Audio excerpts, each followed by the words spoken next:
দুর্যোগ আসার আগেই সতর্ক করার কথা যে প্রযুক্তির, সেটি এখন নিজেই সংকটে। দেশের 5টি আবহাওয়া রাডারের 5টিই অচল। ফলে উত্তরাঞ্চল, হাওর ও উপকূলের বিশাল এলাকা কার্যকর রাডার পর্যবেক্ষণের বাইরে।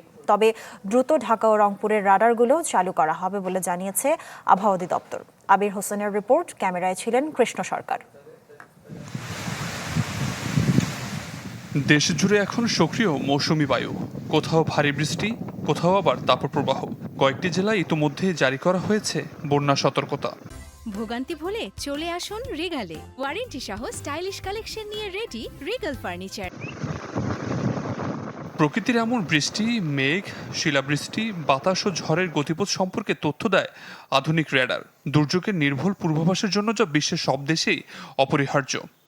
রাডারের গুরুত্ব হচ্ছে অত্যন্ত স্বল্প সময়ের যে পূর্বাভাসগুলো, সেগুলোর ক্ষেত্রে রাডার অত্যন্ত কার্যকরী ভূমিকা রাখে।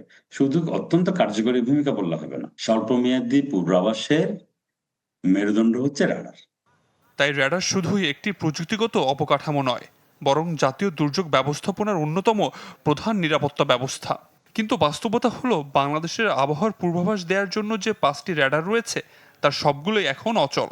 গত 4 তারিখ রাত্রি 8টার দিকে একটা ওখানে দমকা হাওয়া হয় এবং যার ফলে ওখানে ব্যবহৃত বৈদ্যুতিক ট্রান্সফরমারটি ড্যামেজ হয়, যার ফলে এখন রাডার স্টেশনে কোনো বৈদ্যুতিক পাওয়ার নাই, যার ফলে আমরা রাডার চালাতে পারছি না।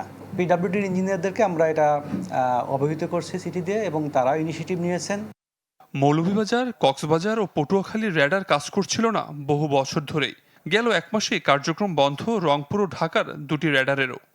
রাডার ডাটা প্রতি 3 মিনিট 5 মিনিট অন্তর অন্তর পাওয়া যায়। এই যে অত্যন্ত স্বল্প সময়ের মধ্যে তথ্যপত্র পাওয়া যায়, তার মাধ্যমে আবহাওয়ার গতি প্রকৃতি অত্যন্ত সূক্ষ্ম নিখুঁতভাবে কি করা যায়, পর্যবেক্ষণ করা যায়। এবং পর্যবেক্ষণের প্রেক্ষাপট থেকে সেটার সাথে সম্পর্কিত যে দুর্যোগ আছে সেটার পূর্বাভাস তৈরি করা যায় এবং সেই পূর্বাভাস অত্যন্ত দ্রুততার সাথে কোন এলাকায় হবে সেটি জনগণকে জানিয়ে দেওয়া যায়।